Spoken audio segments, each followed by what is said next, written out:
Who's got it better than us? Nobody! Herbert is being chased, thrown on the run, and it is caught.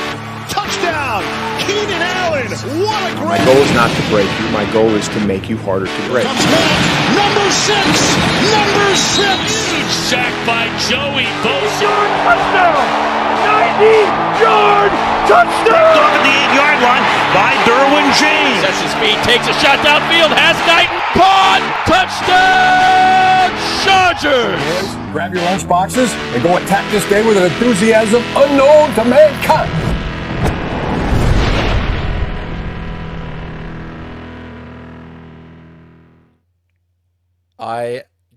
I did not think there are better things than starting 3-0 in the season, Alistair. But there are, because we are 3-0 in the AFC West, 3-0 in the division. The first time since 2002. Broncos, Sean Payton, Bo Nix, get out of here. Chargers sit atop the AFC West, sitting pretty, actually, for the very first time in a long time, Alistair. Feels strange, feels good.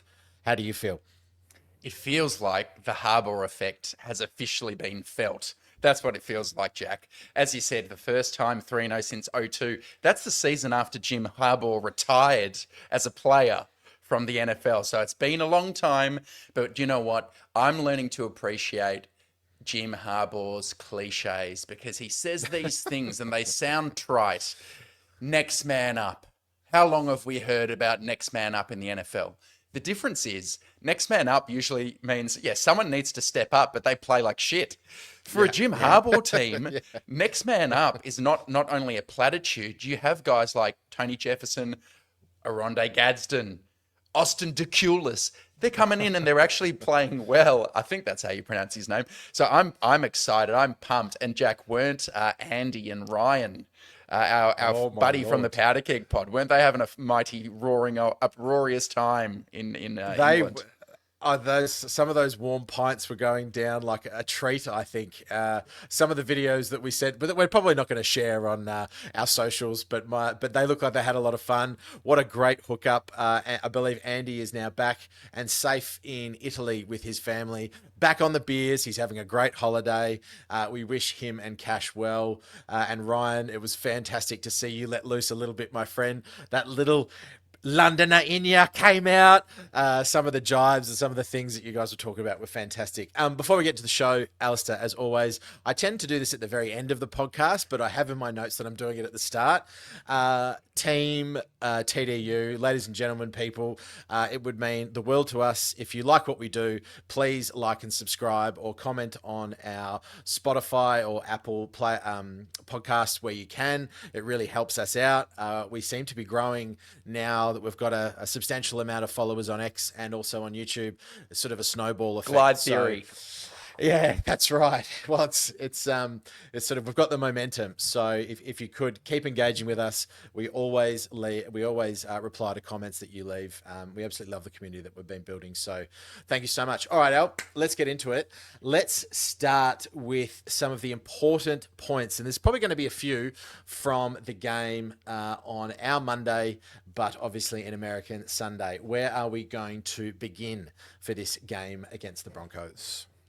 We're going to begin somewhere that initially left us feeling maybe bereft of hope. Najee Harris suffering a season, what's turned out to be a season-ending Achilles injury.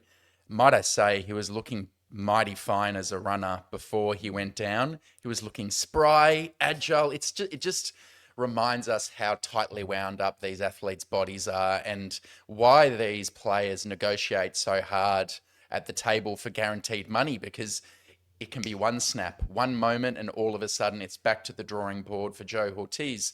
But what's important, I think, from this is that allowed Amari and Hampton to enjoy a much higher volume of touches.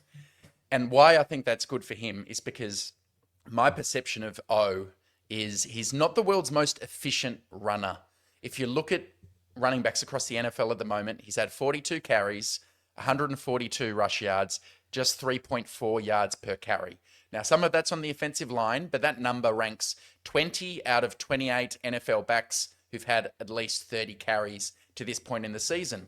But, Jack, I think it's hard to build any kind of momentum when you're touching the ball sporadically. And I thought he's a guy who really benefits with his crash and bash style of running, maybe not being the world's most elusive runner. That volume, like your Derrick Henrys, like your bigger backs, really suits him well. And I thought he got stronger as this game got on. I'll add to that important point because it kind of forced the hand of not only Omarion himself to get the ball in his hands more, because we didn't really have. I mean, we had Haskins, and that was kind of it in the running back room. But it also kind of forced the hand of our friend Greg, didn't it? It kind of went, wow, all right, so we don't have this twin-headed monster anymore. And I was fully expecting Roman to do exactly what he'd done in the previous two, and perhaps the Greg Roman of old last year, which was to not make any major adjustments and just go, okay, well, we're just going to keep sending Omarion on these runs. He's getting 3 or 4 yards, and I was expecting him to tire out a little bit. But no. What did we see, Alistair? The Broncos started bringing 6 more consistently. Justin Herbert was pressured on something unbelievable, close to 60% of his dropbacks. I think the Broncos defensive line generated 36 pressures on Justin Herbert. But for the first time in Rome's history, we started to see some dump-offs to a running back. And there was a couple of dump-offs that were vitally important in that second half. So, Alistair, my question to you, does a leopard change its spots? Because I was very strong on this podcast saying by week 6, I will say whether Greg Roman should be our play caller or he shouldn't be. So far, that was a pivotal moment for me to go, what's going to happen here? Last year, bringing 5-6, Herbert was getting spear tackled and snapped in half. This time's a little bit different. Has Roman changed his spots? Absolutely. The whole offense have adapted to what was. Well, is it changing his spots, or is it reflecting at the end of the season and saying this was our biggest weakness last year and we've got to spend all off season working on it? Since we're talking about it, Jack, why don't you get up at the video that we prepared to address this topic? For those who are on YouTube, you get to see it. If you're listening on audio, feel free to jump on, but I'll talk us through it. What we're talking about is how much better the Chargers have been this year at dealing with pressures where the defense sends at least 6 players. So we're talking about cover 1 or an all-out blitz cover 0 with maybe you're sending 7. As you can see on screen, what you need to be able to do as a quarterback and as an entire offense is identify that this is coming. You can see, just pause here, Jack. You can see there's a risk it's coming on screen here against the Broncos because they have those 6 guys off the line. It sure looks like cover 1. You've got the middle of the field closed and man-to-man coverage of each of the 4 defenders. Herbert and the whole offense clearly know there is a real risk they're coming.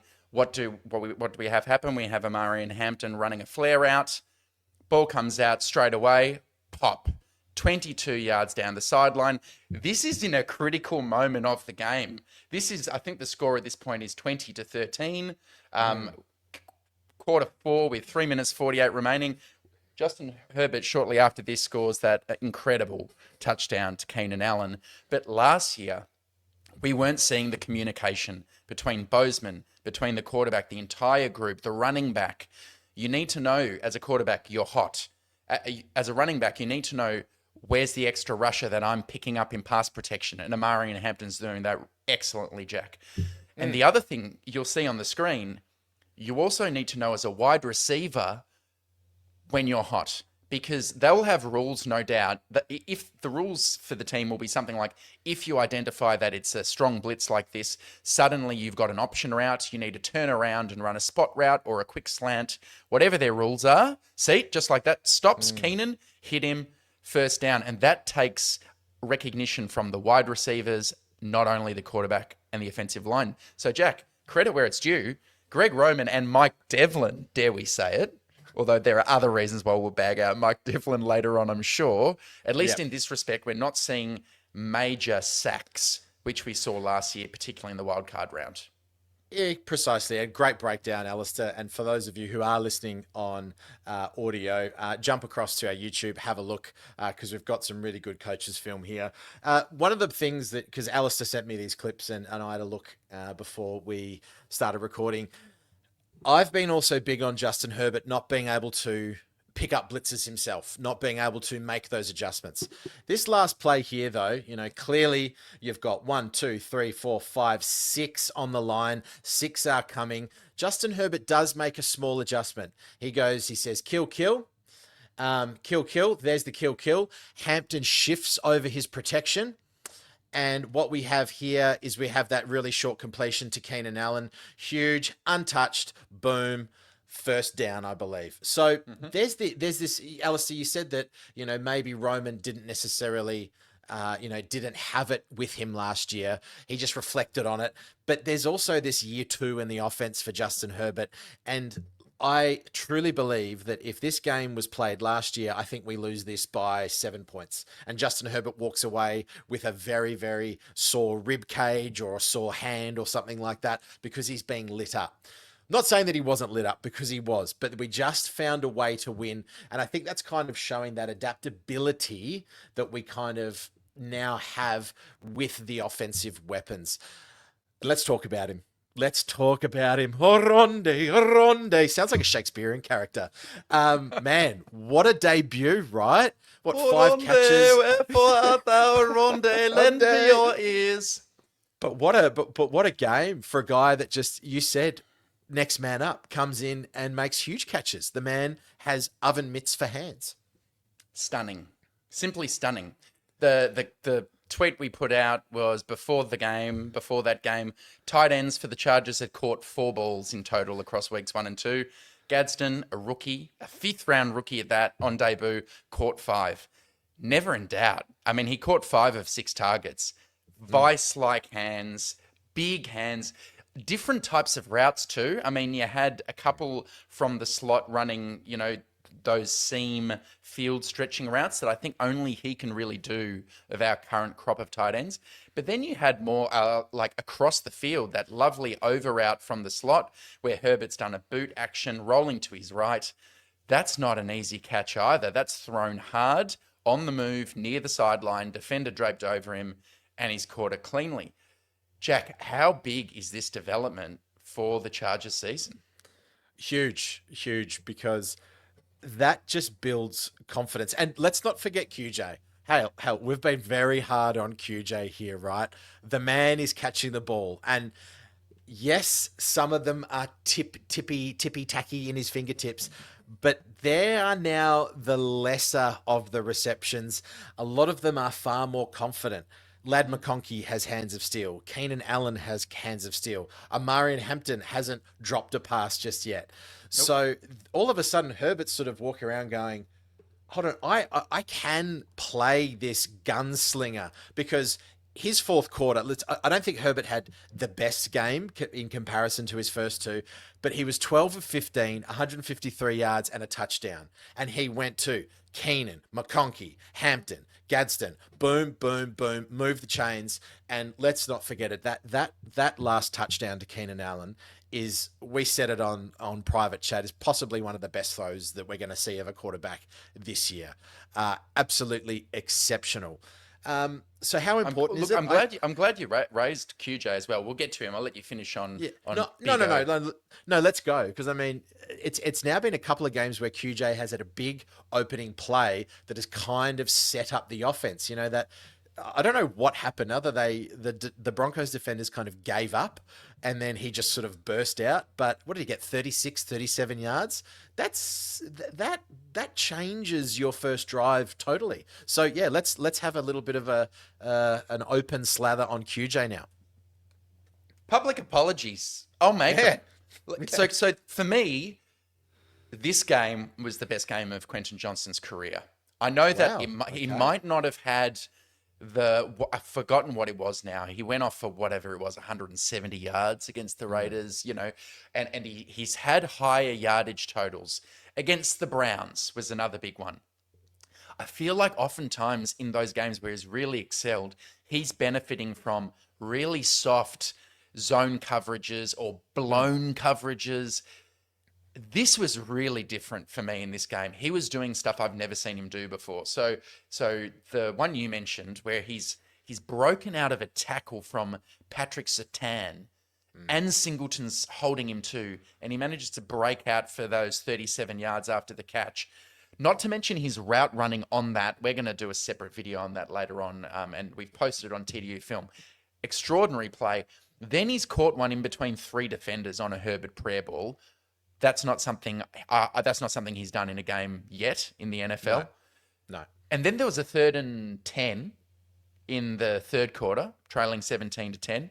He's caught it about 2 yards depth, taken it for 10 yards after the catch, kind of fighting and high-limbing his way over the first down in the red zone. Yeah. I thought he was going to be short and we were going to have to decide if we're going to go for it on 4th down. No, 3rd and 10 converts it into a first down. He is playing with so much confidence and skill, and he's being used correctly. I don't even know what he's up to now. It's got to be 260 odd yards from his 3 games. Yeah, and 3 touchdowns. And we have been very critical on him that he doesn't have particularly good hand-eye coordination. You mentioned that tip ball that he caught in the middle of 3 or so defenders. That's challenging. He's in the air. The ball changes direction, and he has to make an adjustment. Yes, as I said, it was a ticky-tacky kind of catch, but I don't think he's making that catch last year. Hell, I don't even think he's making that catch in the preseason. So he's come back from a concussion, which normally we'd think would go the other way. He'd play with less confidence. He'd be scared to take hits. Quentin Johnston just seems to be the guy at the moment. Let's put a little asterisk here. Keenan Allen, Lad McConkey, they are taking a majority of the defense's focus. Absolutely. But you still have to catch the ball. You still have to play. And Surtain was on him for a majority of the snaps, I thought. But yeah, I just think Justin Herbert, for the first time, perhaps in his career, maybe since that 5,000-yard season when he had Mike and Keenan, and he had sort of an Eckler and things, that he's finding that he's got confidence in his receiving corps. Sanjay Lal, he needs a knighthood. Sir Sanjay Lal. Sir what Sanjay, I love it. QJ's do, his burst off the line of scrimmage is exactly the thing he should be able to do, because he is such a freak athlete. And you can see the work he's putting into his route running. There's no gather step and hesitation at the break point. He's quickly moving. He's quickly eating up that DB cushion. He's putting defenders under strain. All the things that Sanjay Lal and him have spoken about. And then maybe it is that Jim Harbaugh effect that allows him to put out of his mind the fact that he got knocked the hell out in that preseason game. And he's not thinking about it when there are 3 defenders around him and he's coming down with the ball. So, look, that's 3 or so minutes of singing his praises. He deserves it. He keeps on playing like this. We'll create our own segment by the end of the season. Well, let's talk about another important element of the game, and that's the other side of the ball, right? Talk about a guy that is knocking people out or playing lights out. Derwin James, stand up and take a bow. The man is the best safety, and I reckon we said it on the first show. The way that he is trending and the way that he has prepared in camp and what he was last year, the man's the All-Pro number 1 safety in the league at the moment, and I think by a stretch. What did he have at the end of the day? His Derwin James, 3 tackles for loss. Did he have a sack? I can't remember. I think 4 tackles for loss. The most in a game by an NFL DB since 2016. Unbelievable. 10 tackles, 2 assists, PBUs. He was everywhere. And it does seem to me he's playing mostly in the box. He doesn't seem to be playing free safety at all. He seems to be very close to the line of scrimmage. And I guess that's kind of where we've always imagined him to be. But yeah, man, that guy is leading that defense. And let's just talk about that defense. It's that defense has so much grit. I thought last year had grit. This year is just showing that they bowed up in the red zone late to keep it 20-13. I thought the Broncos were going to go up by 2 scores, or make it at least 10. But they kept it at 7. that's a pivotal part of the game. Al, what did you see defensively, other than DJ and obviously just being absolutely gritty on the back end? More Harbaughrisms at their best when their best was needed. I'll kind of straddle the challenging here, Jack, because I think it works naturally. But Sean Payton arguably had the better of Jesse Minter for parts of this game. Or let's just say he called some really great plays that, dare I say it, if they had a better quarterback under center, you forget it after the game. They have missed 2 wide open touchdowns earlier in the game. Flea flicker, and then there was another one where Mims beat Tony Jefferson right down the middle on a slight double move. Had him. And they had the 2 critical 4th down conversions. Big plays, really well called by Sean Payton. Long gash, like 40-yard run to start the third quarter. It was working in chunks. It was a real arm wrestle, but be at your best when your best is needed. Final drive with the score 20-20, locked up. We had these 3 plays with different people standing up. First down, Troy Dye, sack. Huge effort play. He rushes up the middle, chases Bo Nix to the sideline. 0-yard gain, qualifies as a sack. 2nd and 10. Tony Jefferson, they do a bit of trickeration and they shape to throw to the bunch set to the top of screen, and then they throw a screen to the other side of the formation. All of the defense are moving across. Tony Jefferson, a free safety, sees it, comes sprinting down like a maniac, blows up the screen for whatever it was, 4 yards with that aggressive rallying to tackle. And then third down, what everyone will see is, oh, you missed a chance for a 45-yard pass to Cortland Sutton down the sideline. Just missed it, which is true. What's also true is I think the reason why the timing got thrown off is because Dante Jackson just did enough with a little veteran push to squeeze him towards the sideline that threw off the timing of the route. All of a sudden, they decide to punt instead of go for it on 4th and 1. Okay. And the rest is history. Well, let me put it to you. I think it's perhaps closer than what you say in terms of Payton getting the better of Minter, because outside of a 4-minute burst, there's the TD on the 4th and 2, and then the Dobbins splash plays, and then the short field goal after the Davis fumble. The Broncos had 38 plays at 3.7 yards per play and just 14 designed rush yards. So outside, that's not counting the missed throws, but ultimately and they were 2 of 13 on third down. 2 of 13. So that's the thing. And, why is Bo Nix wobbly? Why is his processing poor? Because of the changing on the back end, because of maybe the collapsing pocket and some hands that we might talk about a little later from our big men. But yeah, and listen, let's be honest, like Cortland Sutton, he was kind of the game because the rest of the wide receivers had 8 receives for 35 yards. So that is it's just a blanket. And ultimately, Nix couldn't get it done in the big spots. I'll take our defense over Bo Nix. Thanks, Sean. Fuck off. What a game. Like, it was such a good game of football. It really was. It was a true arm wrestle. Very talented players all around the field, both sides of the ball. Really good coaches on both sides of the sideline too. Vance Joseph, Sean Payton, experience everywhere. You don't see too many offenses have opportunities to put 30 points up on the Chargers defense so far under Jesse Minter. So I think Minter will be breathing a sigh of relief, saying, okay, we've got 6 or 7 plays here to work on. They did exploit us with some intermediate dig routes. There was some gaps in our coverage, Taib still. Our linebackers didn't have their best ever game. So I thought it was just a battle of the Titans, and I'm glad we came up on top. Well, let's transition this into challenging, because I think we know where we're going to go. But let's call a spade. That Denver defense is probably going to be one of the best in the league.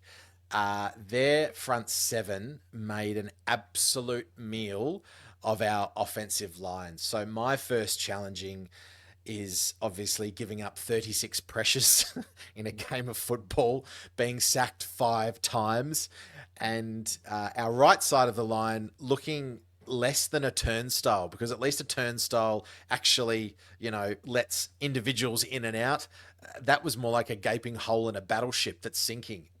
So even with help, unfortunately, Trey Pipkins possibly had one of his worst games that I can remember. Some websites had him at 11 pressures given up in the game. And he only had 29 given up last year across the whole season. But I think PFF had him at 9 from memory, 9 pressures given up. And that was kind of, and then it went from worse to even worse when Becton went out and Jamari Solier came in. Alistair, that's my first challenging. I'm surprised Herbert remained or walked off on 2 feet after that game. It was the most. It was the highest number of hits Justin Herbert's ever taken in a single game in his career, per True Media. The problem was the Broncos were able to get pressure only rushing 4. And Vance Joseph is a guy who loves to bring 5 and 6 and 7. They got so much pressure. 60% of the time they brought 4 rushes, they found a way to pressure Herbert. That completely ruins your game plan offensively. Roman had to workshop it because I thought it took him way too long to realize this is not the game for deep dropbacks and play action pass and trying to hit deep completions to your wide receivers. This is the game for the quick game, for the flare routes, for the slants, for the running game. And there was a really frustrating moment where it felt like we worked it out and scored. Then the next drive, he couldn't help himself. 1st and 10, he decided to go under center play action in the back of his own end zone. Nick Benito gets the sack of Joe Alt. And then we go for another deep pass down the right sideline to Trey Harris, incomplete. Suddenly we're punting again. Thankfully, he got back to it because with Trey Pipkins, you don't want to bag him out. It was probably the worst game I've seen for an offensive tackle on all 22 ever. I've only been doing it for a few years. I've never seen a worse performance, but apparently he played through a really sore ankle and then he got a poke in the eye. But at a certain point, man, Austin Jakulis looked really quite fine when he was in there. He looked okay. Yeah. He was fine. Yeah. So you don't want to hurt your team by playing when you're not up to it. So that was definitely challenging, Jack. Did you want to say anything else before I share a different one? I don't know where we are. I mean, the win screams to me grit, determination. We did our best with what we have.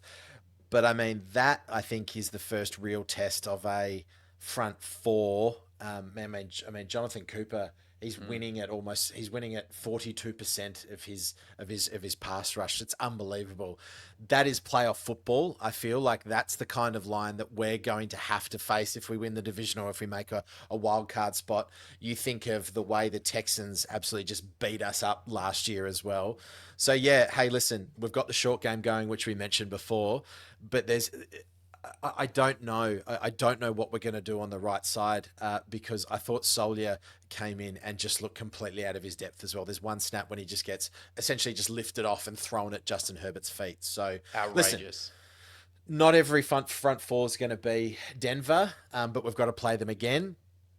So I don't know what the answer is on the right-hand side. Becton clearly was a little bit under the weather as well, under an injury cloud. He had his worst game of the first 3, and even Joe Alt was being put under stress. So I don't know. I mean, listeners, it'd be great if you have any idea about what we could do. Like Tucker Fisk hasn't been sighted. We haven't had a Tucker Fisk sighting just yet. Al, I'll tell you what we can do because it transitions nicely. Learn how to run the ball and learn how to run block. When a team is getting after you with only 4, it would be nice to be able to pull a different lever.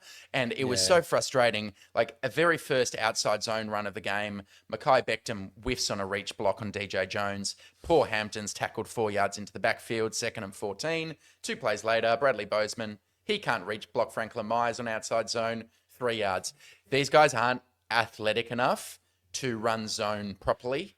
So unfortunately, Greg Roman then has to go really gap heavy. Usually gap runs have at least some kind of pulling linemen, and they're called gap because the run is supposed to go through a particular gap rather than reading and deciding to cut based on leverages in zone.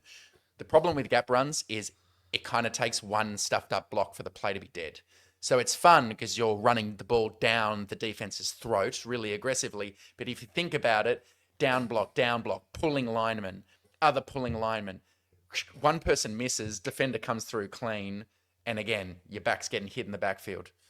So I don't know. I don't know either what the solution is to this, Jack, because you've lost Najee, and even if Amarin benefits from more volume, Rashawn Slater ain't coming back anytime soon this season. No.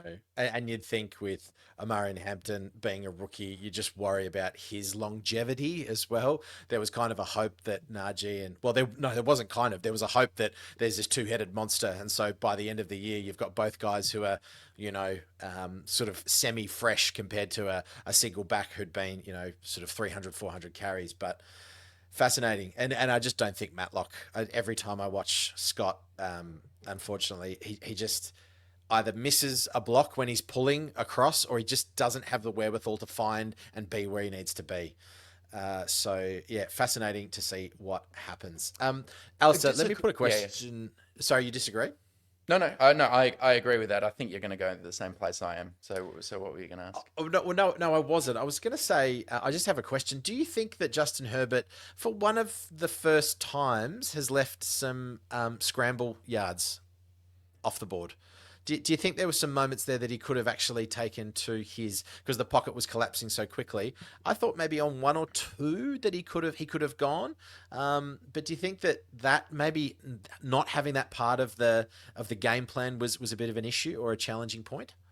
Great comment, because Herbert just has the 2 carries in the game for the 6 yards.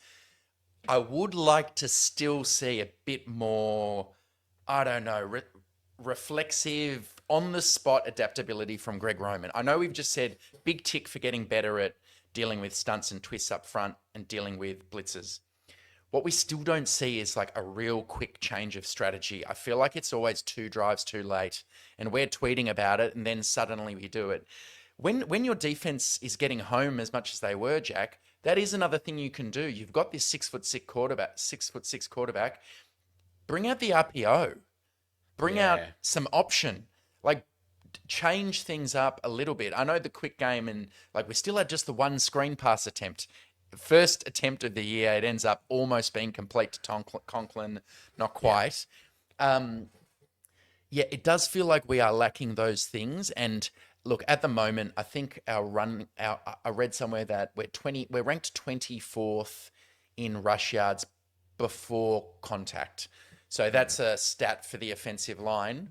That makes it difficult generally, but I still think you can help that. Like Lamar does it so well. If you're struggling, use your quarterback as a runner, pulling the ball, and you add an extra player that the defense has to account for. There wasn't any of that. And to tie it in a nice bow, Herbert could have taken some of that on himself too. When you're back there in the pocket in the shotgun, could he have taken off? I didn't see them spying. They play a lot of man coverage, the Broncos.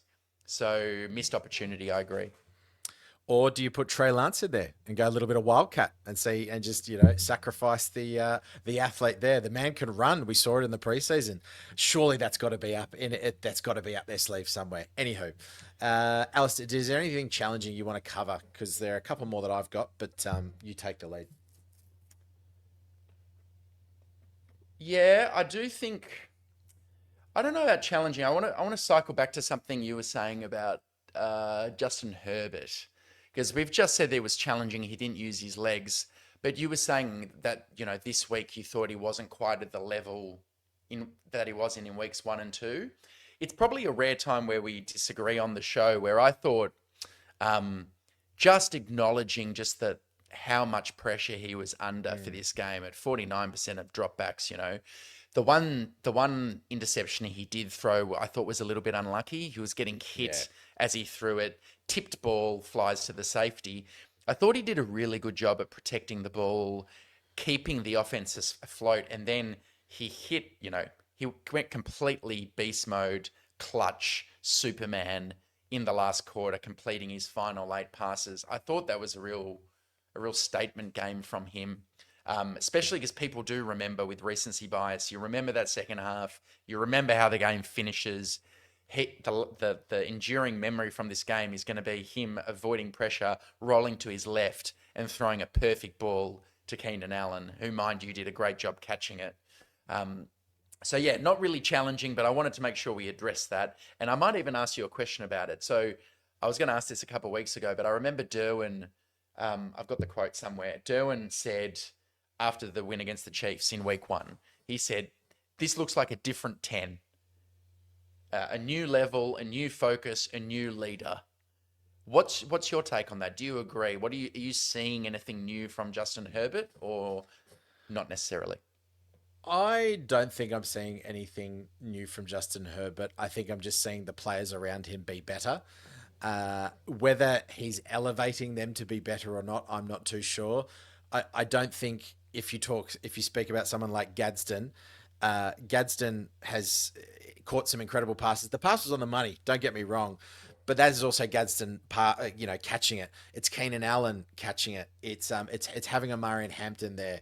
So have the team just been able to raise the level of talent around him, therefore making him look better or making him look more improved? I'm not saying it is, but perhaps. But the way that he is playing, I still think of the last game we saw him play in the 2024 season against the Texans, the man was playing out of his mind. Yes, he had 4 INTs, of course. I still think that Justin Herbert is in there somewhere, but he was just trying to win so badly that those mistakes happened. I think the level of talent is better. Offensive line, I'm not too sure. Perhaps if Slater didn't get injured, absolutely. But I don't know. Is there more command of the offense? I did say earlier on the show that maybe he's checking out and he's recognizing blitzes better. He understands Roman's scheme better. But perhaps Justin Herbert has always been this. It's just because, you think about the 5,000 yard season where he was playing like a maniac as well, rookie of the year type stuff. I think he's always had it, but the quarterback's job is still dependent on what's around him. And last year he had the stuff around him was pretty poor pass catching wise, other than Ladd McConkey. So I guess to circle back why I didn't think he had, I mean, you look at he had, it's 3 less yards per attempt at 6.4. The first 2 weeks, he was around 9. Understandable because you've got so much pressure coming at you, trying to get the ball off quickly. I guess what I would have liked to see, and whether he has control on this or not, is exactly what we said before. I would have liked to see him use his legs a little bit more, like he did against the Kansas City Chief, to ice the game. That would have been nice. But was he just happy feet? I did think he was getting happy feet throughout that second quarter and third quarter. Then he sort of turned the switch and went, I'm going God mode. So I'm not saying that he had a bad game by any stretch of the imagination. I just saw some of those ghosts creeping in. And that's why I would say that perhaps he didn't have his best game. But as you said, very adroitly, Alistair, the pressure he was under was insane. But how great that this time he finished with his best stuff, where I think all of us watching were seeing those warning signs that, okay, we're going to lose this game. He's getting sacked too much. He looks a bit like he's got the yips, able to fight through it and end with a streak of great passes. Jack, one last thing. I think it was the first time Ryan Ficken's special teams unit was clearly outplayed since he became coach. I just wanted to call that out. I mean, forget the Darius Davis fumble. They also allowed 2 punt returns to go 56 yards. That's kind of a coverage structure thing. And through 3 games, they're PFF's 21st ranked special teams unit. And I know it's early, 3 games only, but there have been a lot of moving pieces. You do have new guys who weren't there playing special teams last year. Delshon Phillips, Benjamin St. Juste, Marlo Wax, all these new guys. It's just taking a little longer to gel than it did, I thought, over Ficken's last 2 campaigns. I also think the Gunners were getting beaten on the outside as well. So the blockers, the Broncos Gunners were closing in on Darius Davis very quickly, more so than I'd ever seen them before, because I didn't think the punt game from the Broncos was that good. It wasn't hanging as much as we do. So, yeah, outplayed there, which doesn't happen often. Do you want to go? Do you want to do some interesting stuff? I mean, we're sitting at 40 minutes now. I will start off. Where am I going to go? Actually, you know what? Can we have a little bit of a talk about pass rush, Alistair? Yeah, man. Because we have a little bit of a disagreement. We didn't have a disagreement, but we had a bit of an offline. You want to show me some moves? I might roll an ankle if I do that. What do you think? So that's a challenging but interesting. You know, we generated 16 pressures, nowhere near as much as the Broncos did on Justin Herbert, but I still think we were pocket disrupting. But we're just doing it in very unconventional ways. So why this is interesting is that you and I had a discourse to say that, you know, you said our pass rush isn't very good. And I would say, well, yeah, on the basic metrics of sacks and rushes and hurries and things like that, absolutely. But the interior of our defensive line with Naquan Jones, Hand, and Tia Tart, they are doing things that are just as disruptive, but possibly don't show up on the stat sheet. I think they're being really disciplined in their gaps. They are getting hands up in the passing lanes. And I think that is causing opposition QBs from Geno to Mahomes to Bo Nix to just be a little bit unsettled. We are short in the pass rushing department on the edge, but I think interior-wise, we're doing okay. Yeah. I think it ends up being a definitional thing, right? Because I think we basically agree. Yeah. If by pass rush you mean sacks and hits, actually hitting the quarterback's body, I don't think we do that especially well without having to do something exotic, right? If we just rush for and there aren't twists and games or simulated pressures or blitzing, I don't think we've got the guys who can win quickly and often. But we can hurry the quarterback a heck of a lot, and we can do all those other things you mentioned, still make it difficult, still put pressure on the quarterback in a different way. You can put pressure on a quarterback from having great coverage and having post-snap disguise with your safeties. So that's just great coaching. Minter making the best of what he's got this year. And you know what? I'm glad you mentioned that because I hadn't looked at any of the PFF grades when I went through the coach's film today. I watched Kyle Kennard's 7 or so reps that he had, and I thought, not bad. Not bad. You would at least collapse the pocket a little bit. I'm not going to say he's the solution while Khalil Mack's out, don't get me wrong. But to have at least him and Caleb Murphy coming in while Tooley continues to play really well, and Bud Dupree sets a hard edge in the run game, they're making do. The team's still playing really well. So, I agree that the pass rush showed up perhaps in an unorthodox way, but still clearly affected Bo Nix. Yeah, I just think the coaching from the big fellas is just something. It looks coached the way that they're, Jamari Caldwell on that sack. I posted a clip up on YouTube. The way that our defensive linemen can get their eyes up as they're rushing and looking and seeing what the quarterback is doing and getting that hand in the air. I can't remember a Chargers team doing that. I think Tart, Hand, and Jones are in the top for batted passes. I mean, it's a very condensed, it's only been 3 games. It's a very condensed top 10. But to have, your 3 defensive tackles in the top 10 for batted passes, I think is saying something. And it's not just luck. I think that is something that they're coaching. They're huge men, remember. Oh, yeah. Al, anything interesting before I jump into my teachable moment? Yeah, mate. I've got to always talk about one game management-y thing because I can't not just think about these things. I've got a problem. Yep. We need to talk. This is my therapy. Tell me what you think, because ultimately it didn't matter at all, right? We sent Cam Dicker out for a 43-yard field goal to win the game with 32 seconds left on the clock and 2 timeouts up our sleeve. I've seen too many games where you regret not running one more play, get as close as possible for the field goal, use your timeouts. The other side of that, Cam Dicker is literally the most accurate field goal kicker ever, and 43 is very makeable. And we've all got this loss aversion, loss bias, right? And where your mind goes is, but if we run another play, we could fumble the ball, or it could be a tackle for loss. Statistically, though, those things are much less likely than you'll get another 2 yards closer. You'll need to get 4 yards closer. I generally like to see you make that field goal kick as easy as humanly possible for your kicker. Harbaugh said, nope, we're just going to run it down and send him out from 43. And Cam Dicker went, shut the fuck up, Al. I got this covered. Let us know what you think in the comments. Do you care or do you not? But I at least thought about it. Yeah, I must admit I didn't think about it that much. I just went, nah, trust in the Dick. Trust him to slot it through, and he did. So, man, how lucky are we to have Cameron Dicker? My Lord. All right, let's go. This week's teachable moment is brought to you by some numbers. I'm going the numbers. Alistair, have you heard of the Red Ball Express before in your life? Never. Okay. Well, this goes on to, you mentioned the Harbaugh effect, and I'm going to give you some numbers here that actually make it quite clear that we were always going to win this game. And I'm wrapping it up in a bit of a historical, almost an unforgotten historical sort of metaphor. Think 1944, think D-Day, the Red Ball Express. What that was non-stop Allied truck convoys hauling fuel and ammo to the front.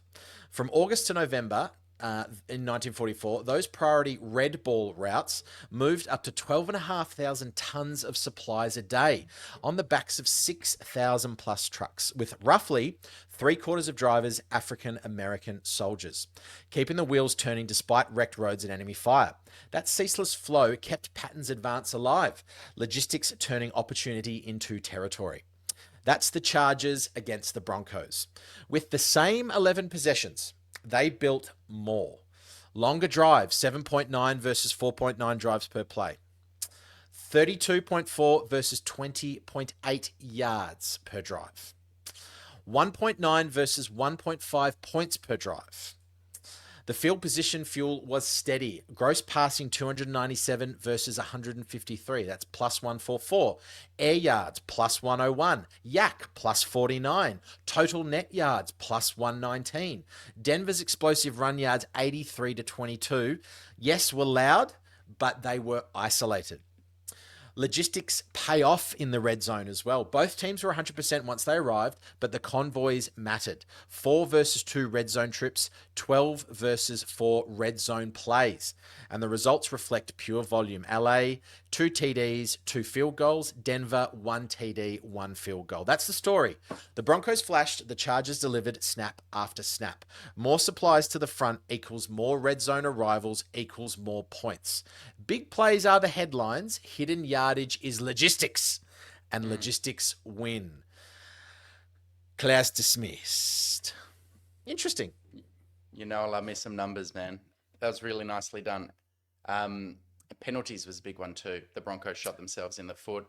The Broncos clung on to 4th down splash plays and a couple of turnovers. That can be the difference. But I otherwise agree. And it sounds like you're saying we deserve to win. And I, of course, completely agree with you. Very quickly this week, listeners, we're doing snakes and ladders. Up the snake. No, sorry, down the snake. Far out. I do this all the time. Down the snake means things aren't going so well for you. Up the ladder, you're climbing up the ladder, you're improving. So I'm going to throw 2 of each. 2 players on the team who I think are sliding down that snake. Darius Davis, he's not doing anything at the minute. A wastrel, Jack. 7 total offensive snaps. Lost a fumble. Teams are kicking away from him.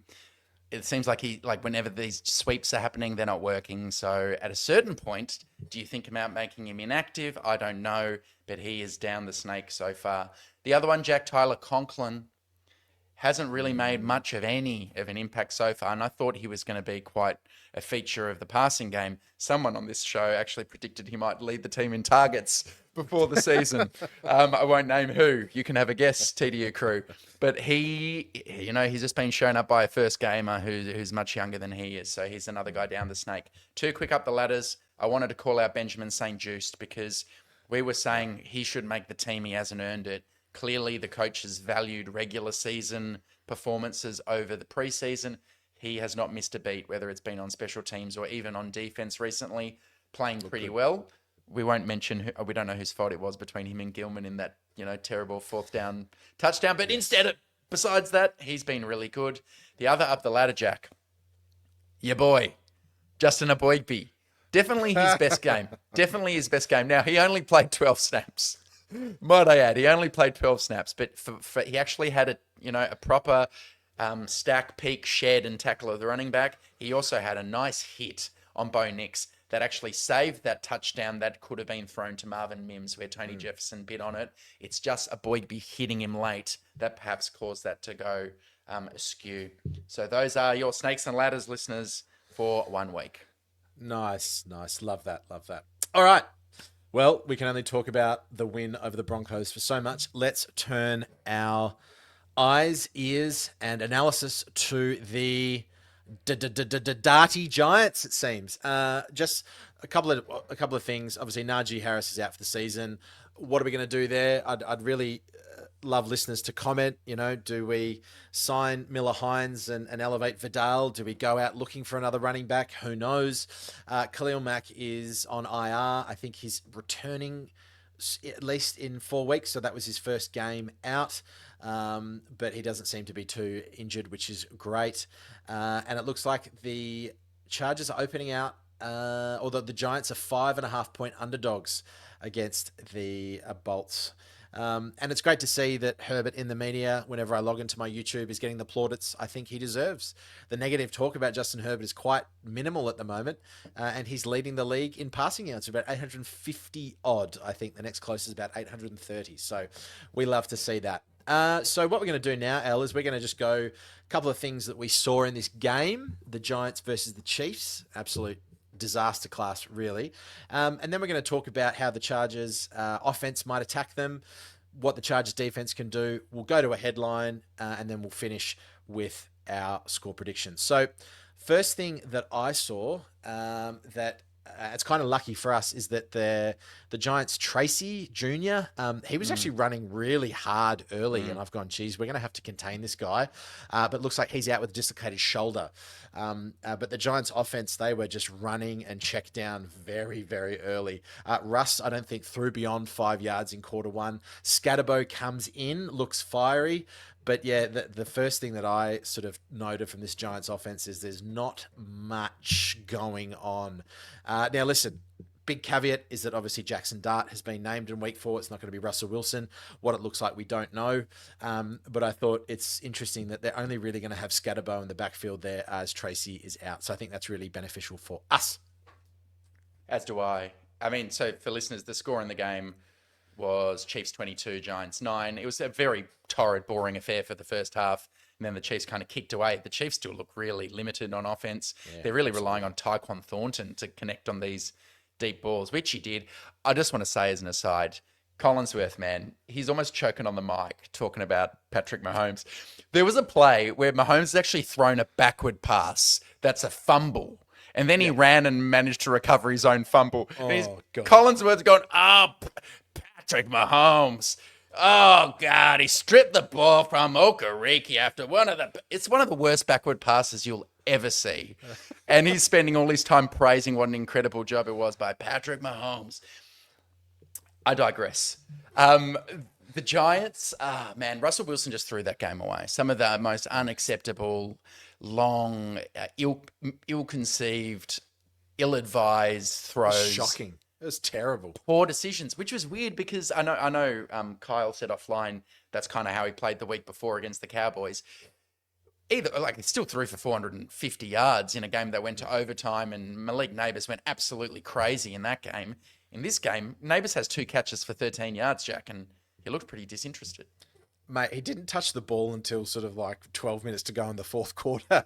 And he got lit up on a couple. There was a deep shot where he got absolutely poleaxed as well. He must be thinking, what the hell is going on here? Again, maybe that changes with Jackson Dart. I'm not too sure. But the one thing that really stood out to me is the Giants do have an incredible front four.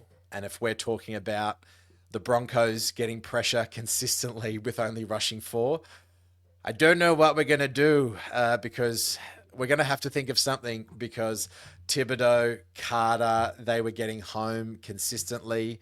And they're big guys, right? They are big. They're a big front four.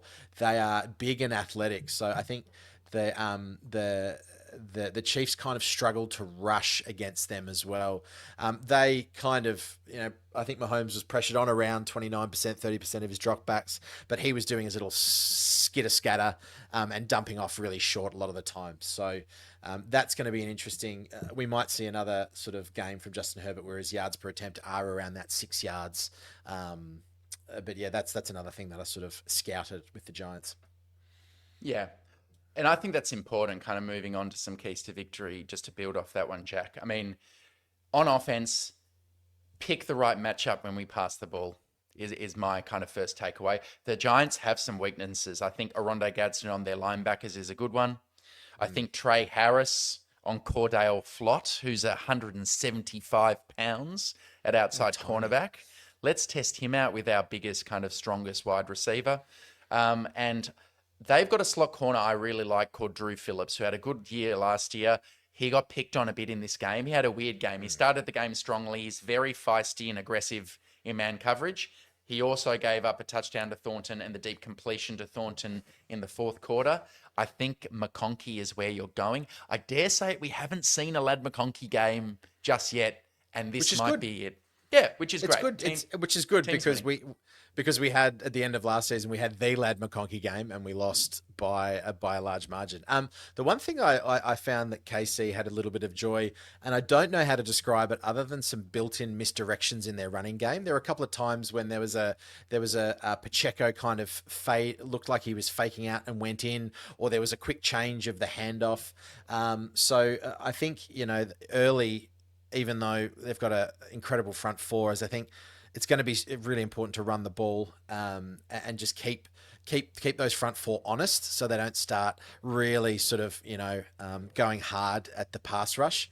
So I think Amarian's going to have it early. And again, I'd love to see some quick game early too, not late. I'd love to see it early, like get them out of step, those big guys, and just take their soul. Just, those guys work so hard, and they worked so hard against Mahomes. I could see them throughout the game. They just got tired, more tired and more tired because Mahomes would always just escape and it was first down. They'd go again. So hitches, outs, crosses, RPOs, all that kind of stuff. Do it early. Don't do it when Herbert's already been pressured and hit a couple of times. Just work it into the game early. Mate, Greg Roman is not going to be able to help himself, dude. He's going to see Paulson Adebo, Cordell Flott, Deontay Banks. He's going to think, I'm going to test these guys out, even if the weather's bad at the Meadowlands. Yeah. I agree with you, though.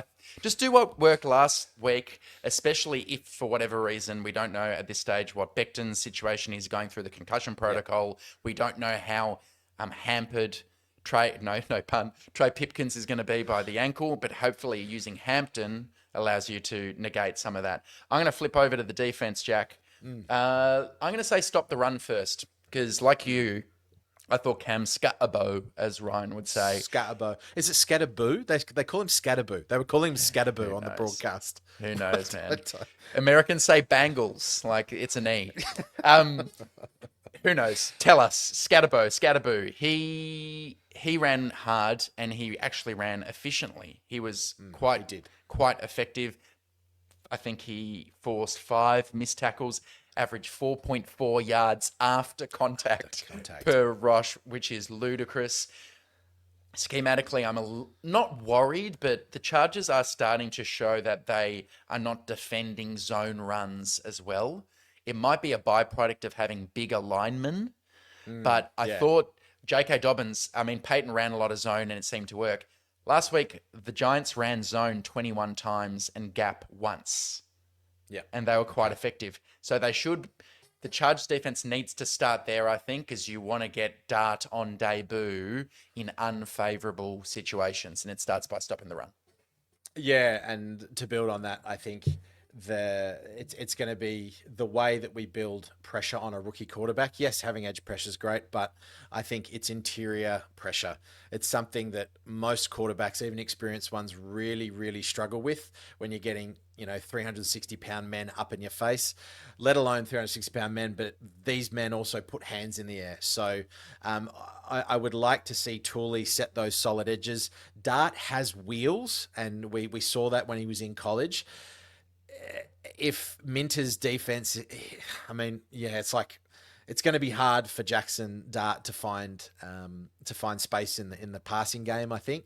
So contain his legs, push him up the middle, just force him into bad throws. And the last one before you can finish off, Al, is I think take Neighbours out early. That's all they kind of have in the passing game. Bracket, roll to Neighbours, especially on the big money downs, like on the third and maybe some fourth downs. I mean, they went for 4th and 3 in the first quarter. Some Dayball's coaching for his life here. So take away Jackson Dart's favorite target. Make Neighbours earn it, because I don't think he's sold on the New York Giants experience. He walks off. He gets frustrated. I think it's game over. Yep, agree.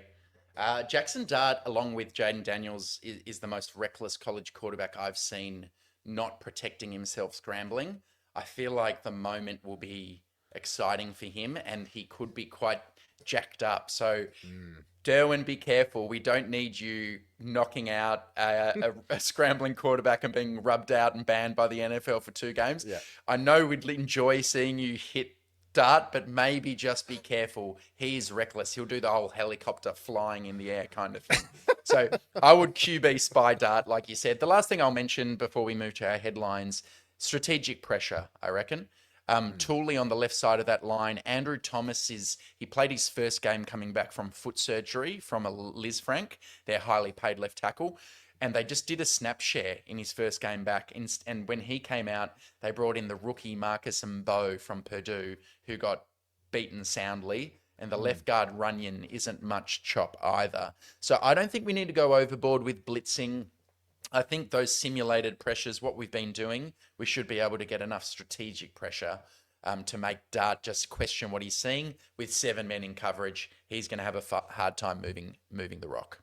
Yeah. All right, you take a couple of headlines, mate, and then I'll finish off. My headline is Run That Rock and Control That Clock.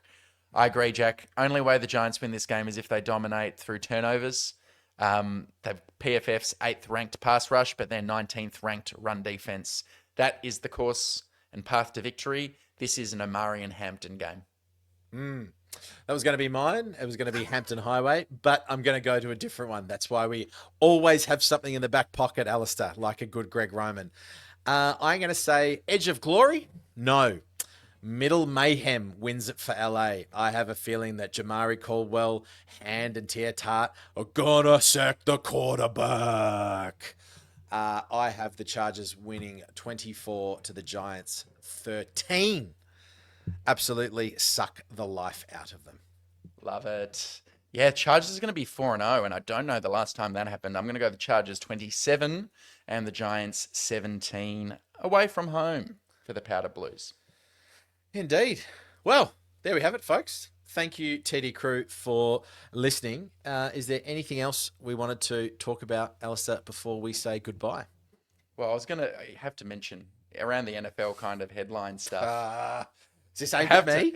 I have to mention, I have in mind Mark Twain. The reports of my death are greatly exaggerated.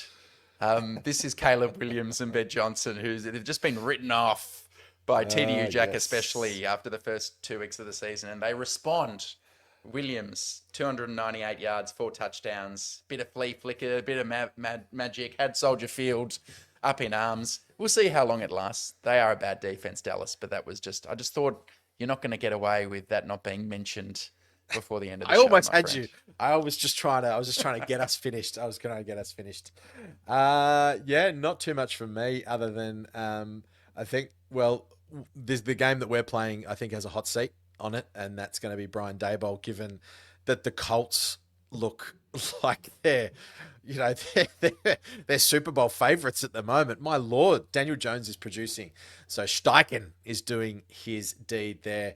But I do watch the news feed for the firing of Mike McDaniel in Miami because things seem to be going bad to worse there. But yep, I will. Alistair, you said I can make apologies. It looked pretty good. Caleb Williams looked all right. Just had to take the best offensive mind in the game in the NFL to actually get in there. But I'll leave that as a little caveat. Thank you so much, mate. Always a pleasure. This was very enjoyable. Thank you also for listening if you still are. Keep following us on Twitter and follow us on Twitter if you aren't. There's always great stuff. Alistair put some great film. We are doing some new and interesting things with YouTube. We're trying to get a little bit of our reactions and things going. We're experimenting. Nothing's set in stone, but keep an eye on sort of TDU content because we are trying to produce more stuff for you because you guys can't seem to get enough of it, which is great. Al, anything from you before we say goodbye? No, just shout out to Andy and hope he's having a great time in Europe. And I said to Ryan, one day the five of us, the crossover kind of powder keg and TDU, we'll catch up and we'll be in the same city at the same time. It might just take a Chargers trip to the Super Bowl to make it happen. But have a great time overseas, Andy. And it was great seeing you on your drunken escapade by video. Well, they missed the bus home, so they're walking. All right, team. Thank you so much. Enjoy. Let's go 4-0. Screw Wilson. Screw Dart. Let's get the dub. See you later.